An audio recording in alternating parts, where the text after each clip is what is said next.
인간의 본능을 초월한 신앙과 그 영향력. 예수께서는 우리에게 다음과 같은 절대적인 순종을 명하셨습니다. 너희 중 누구에게 밭을 갈거나 양을 치거나 하는 종이 있어 밭에서 돌아오면 그더러 곧 와 앉아서 먹으라 말할 자가 있느냐. 도리어 그더러 내 먹을 것을 준비하고 띠를 띠고 내가 먹고 마시는 동안에 수종 들고 너는 그 후에 먹고 마시라 하지 않겠느냐. 명한 대로 하였다고 종에게 감사하겠느냐. 이와 같이 너희도 명령받은 것을 다 행한 후에 이르기를 우리는 무익한 종이라 우리가 하여야 할 일을 한 것뿐이라 할지니라. 우리가 이렇게까지 순종해야 하는 이유는 그것이 우리의 구원을 결정짓는 데 그치지 않고 우리의 자손과 후진들에게까지 영향을 미치기 때문입니다. 즉 하나님께서 원하시는 것은 우리가 예수님의 말씀에 절대적으로 순종해 믿음의 열매된 자가 생기게 하는 것과 또 다시 그들이 예수님의 말씀에 절대적으로 순종해 믿음의 열매된 자가 생기게 하는 일들을 반복함으로써 모든 사람이 영혼 구원을 받게 되는 것입니다. 하나님은 모든 사람이 구원을 받으며 진리를 아는 데 이르기를 원하시느니라.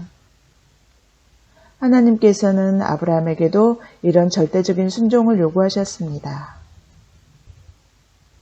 그 일 후에 하나님이 아브라함을 시험하시려고 그를 부르시되 아브라함아 하시니 그가 이르되 내가 여기 있나이다. 여호와께서 이르시되 내 아들 내 사랑하는 독자 이삭을 데리고 모리아 땅으로 가서 내가 내게 일러준 한 산 거기서 그를 번제로 드리라. 아브라함이 아침에 일찍이 일어나 나귀의 안장을 지우고 두 종과 그의 아들 이삭을 데리고 번제에 쓸 나무를 쪼개어 가지고 떠나 하나님이 자기에게 일러준 곳으로 가더니 제3일에 아브라함이 눈을 들어 그곳을 멀리 바라본지라. 이에 아브라함이 종들에게 이르되 너희는 나귀와 함께 여기서 기다리라. 내가 아이와 함께 저기 가서 예배하고 우리가 너희에게로 돌아오리라. 인간의 본성으로는 제 아무리 하나님께서 명하셨다 하더라도 아들을 번제로 드릴 수는 없습니다. 설사 드리기로 굳게 결심했다 할지라도 아들과 동행하는 그 사흘길은 마음이 수백 번도 더 변덕을 부리다 결국은 포기하고 되돌아오게 되는 먼 거리와 긴 시간입니다. 또 이러한 시험을 이기고 목적지까지 갔다 하더라도 인간의 본성은 두 종을 번제를 드리는 곳에 데려가 저는 하나님의 명령을 이행하려 했지만 이들의 방해 때문에 도저히 할 수 없었습니다. 라고 변명하려 할 것입니다. 그러나 하나님을 절대적으로 신뢰한 아브라함은 이러한 인간의 본성을 이기고 하나님의 명령에 절대 복종했습니다. 이에 아브라함이 그곳에 제단을 쌓고 나무를 벌려놓고 그의 아들 이삭을 결박하여 제단 나무 위에 놓고 손을 내밀어 칼을 잡고 그 아들을 잡으려 하니 사자가 이르시되 그 아이에게 내 손을 대지 말라. 그에게 아무 일도 하지 말라. 내가 내 아들 내 독자까지도 내게 아끼지 아니하였으니 내가 이제야 내가 하나님을 경외하는 줄을 아노라. 순종은 곧 하나님 사랑입니다. 여러분은 아브라함처럼 순종할 수 있겠습니까? 그렇다면 예수께서 명하신 용서하라, 서로 사랑하라, 원수를 사랑하라는 말씀을 행해 보십시오. 이것에 순종하지 못하면 여러분은 하나님을 사랑하는 것이 아닙니다. 성경에는 내 이웃을 내 자신과 같이 사랑하라는 계명을 실천한 이도 있습니다. 사울 왕의 아들 요나단이 그렇습니다. 골리앗 사건 이후 사울은 다윗이 차기 왕이 될 것을 직감하고 한사코 그를 죽이려 했지만 요나단은 자신에게 돌아올 왕의 자리를 포기하면서까지 다윗을 보호하고 그를 전심으로 도왔습니다. 사울이 요나단에게 화를 내며 그에게 이르되 폐역무도한 계집의 소생아, 내가 이새의 아들을 택한 것이 내 수추야 내 어미의 벌거벗은 수치됨을 내가 어찌 알지 못하랴. 이새의 아들이 땅에 사는 동안은 너와 내 나라가 든든히 서지 못하리라. 그런즉 이제 사람을 보내어 그를 내게로 끌어오라. 그는 죽어야 할 자이니라 한지라. 요나단이 그의 아버지 사울에게 대답하여 이르되 그가 죽을 일이 무엇이니까 무엇을 행하였나이까. 사울의 아들 요나단이 일어나 수풀에 들어가서 다윗에게 이르되 그에게 하나님을 힘있게 의지하게 하였는데 곧 요나단이 그에게 이르기를 두려워하지 말라. 내 아버지 사울의 손에 내가 미치지 못할 것이요 너는 이스라엘 왕이 되고 나는 내 다음이 될 것을 내 아버지 사울도 안다 하니라. 대부분 인간은 하나님의 뜻을 어겨가면서 자신의 경쟁자를 짓밟으려 할 것입니다. 그런데 성경은 요나단이 자기 생명을 사랑함 같이 다윗을 사랑했다고 말씀하고 있고 또한 그의 사랑은 여인의 모성애보다도 더한 기이한 사랑이라고 말씀하고 있습니다. 다윗에 대한 요나단의 사랑이 그를 다시 맹세하게 하였으니 이는 자기 생명을 사랑함 같이 그를 사랑함이었더라. 내 형 요나단이여 내가 그대를 애통함은 그대는 내게 심히 아름다움이라. 그대가 나를 사랑함이 기이하여 여인의 사랑보다 더하였도다. 인간의 본성은 이기적이고 자기밖에 모르며 오로지 자신의 이익만을 위해서 살아가지만 요나단의 믿음은 그 같은 인간의 본성마저 이겼습니다. 오늘날의 그리스도인들이 다음 말씀을 실천할 엄두조차 못 낼 것입니다. 내 이웃 사랑하기를 내 자신과 같이 사랑하라. 나는 여호와이니라. 누구든지 자기의 유익을 구하지 말고 남의 유익을 구하라. 그러나 요나단은 인간의 본성을 이기고 위 말씀대로 행했습니다. 그리고 그 결과 그의 후손은 북이스라엘의 멸망과 바벨론 포로기를 거쳐 초대교회 때까지 하나님의 백성으로서의 명맥을 유지했으며 바울이라는 걸출한 믿음의 열매를 맺었습니다. 다음은 다윗입니다. 다윗의 믿음은 골리앗과의 싸움에서부터 엿볼 수 있습니다.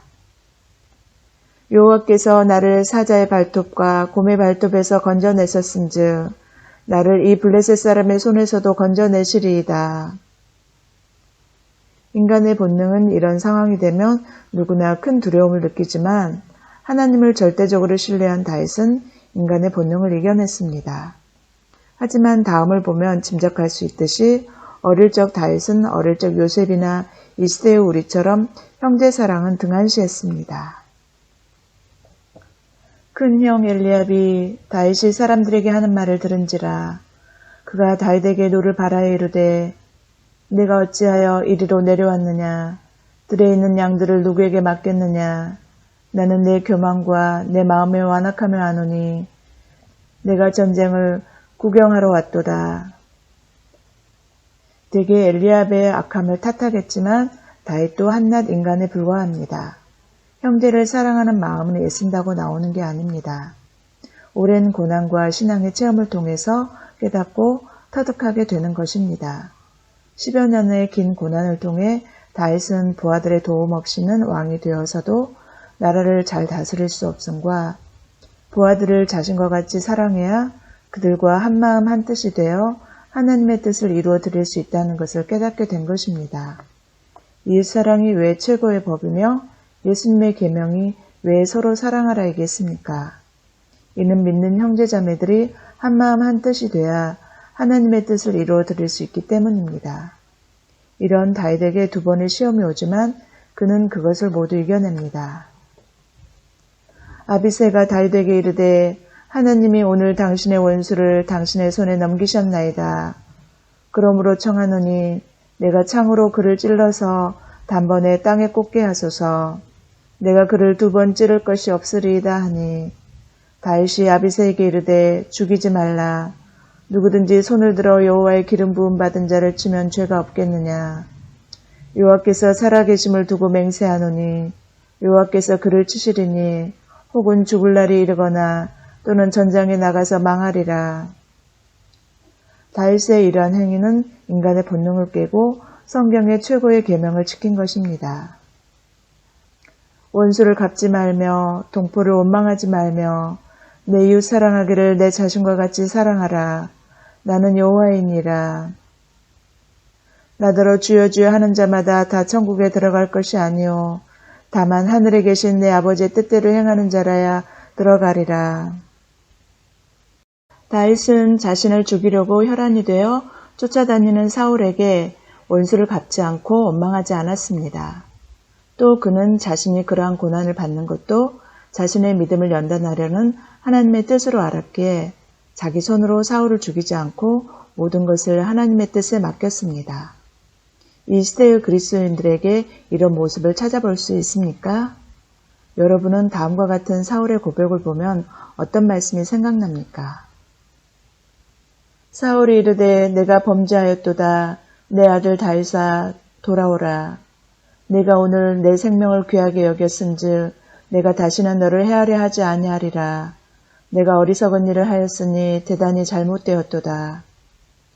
이 말씀을 보면 예수님의 다음 말씀이 연상됩니다. 너희 원수를 사랑하며 너희를 미워하는 자를 선대하며 너희를 저주하는 자를 위하여 축복하며 너희를 모욕하는 자를 위하여 기도하라. 너희가 만일 너희를 사랑하는 자만을 사랑하면 칭찬받을 것이 무엇이냐. 죄인들도 사랑하는 자는 사랑하느니라. 너희가 만일 선대하는 자만을 선대하면 칭찬받을 것이 무엇이냐. 죄인들도 이렇게 하느니라. 이러한 절대적인 순종으로 인해 다윗은 이스라엘의 모든 지파가 멸망당함에도 그의 후손인 유대인들은 초대교회 때까지 하나님의 백성으로 남았으며 또한 예수 그리스도께서도 그의 혈통에서 나는 영광을 누리게 되었습니다. 지금까지의 내용이 무엇을 말하고 있습니까? 아브라함의 순종으로 이스라엘은 하나님의 백성이 되었습니다. 또 요나단의 믿음은 그의 후손들이 유다 지파에 남아 초대교회 때까지 하나님의 백성으로 남아있도록 했으며 다윗으로 인해 수많은 죄악 가운데서도 유대인들이 하나님의 백성으로 남아있을 수 있었습니다. 하나님께서는 오직 믿음의 열매된 자들에게만 은혜와 긍휼을 베푸십니다. 나는 은혜 줄 자에게 은혜를 주고 긍휼히 여길 자에게 긍휼을 베푸느니라. 그러나 그들은 지속적으로 하나님께 불순종함으로써 선대가 맺은 믿음의 열매를 그들이 맺은 죄의 열매로 온통 뒤덮어 결국 그 후손들까지 하나님께 버림받고 말았습니다. 이 시대의 우리도 하나님께 순종한 우리의 선진들의 믿음의 열매입니다. 그러하기에 하나님께서 우리에게 은혜를 베푸신 것입니다. 그러나 이 시대의 우리는 예수님의 말씀에 순종하지 않으므로 믿음의 열매를 맺지 못해 더 이상 복음이 확장되지 못하고 있습니다. 아니 도리어 죄의 열매를 맺어 불신앙이 도처에서 번져가고 있습니다. 그래서는 안 됩니다. 재물을 섬기지 마라, 용서하라, 서로 사랑하라는 예수님의 말씀에 순종해야 나뿐만 아니라 우리의 믿음의 후진들도 살 수가 있습니다. 성령께서 도우시면 이러한 본능을 초월한 순종도 가능합니다.